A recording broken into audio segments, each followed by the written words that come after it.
Yeah, Freestyle 2010. Pagandahan ng jowa, paangasan ng lolo, at palakihan ng titi.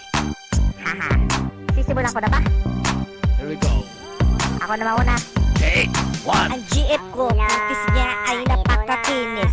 Eh yung GF mo, kutis ay parang sa atis. Ang GF ko, sunod sa akin sa isang bulong. Eh ang GF mo, mahaba ang buhok niya sa ilong. Kung tingin mo sa GF mo ay napakaganda, eh napakalaki naman ng kanyang panga. Ang sasabihin mo na ang GF mo may cute face, bakit ang Conrox ginagawa niyang Kung toothpaste? ang GF mo, ginagamit pang sitilyo. Yung GF mo naman mukha ay parang ginanchilyo. Kaya wag kang mayabang kasi ang GF mo pare ay napakatabang.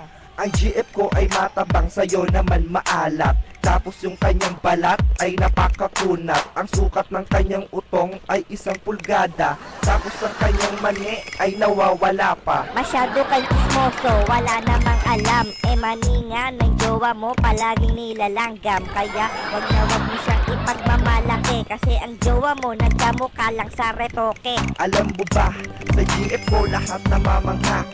Eh ang bebot mo nahahawig sa palaka.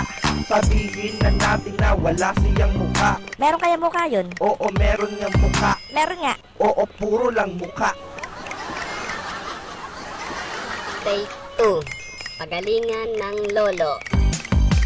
Pagalingan lang ng lolo, panis ka sa akin. Dahil ang lolo ko, malaki ang uti.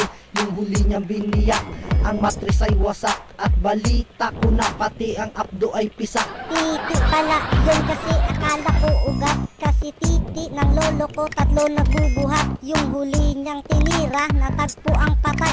At sabi sa imbalsa mo na pino ang atay.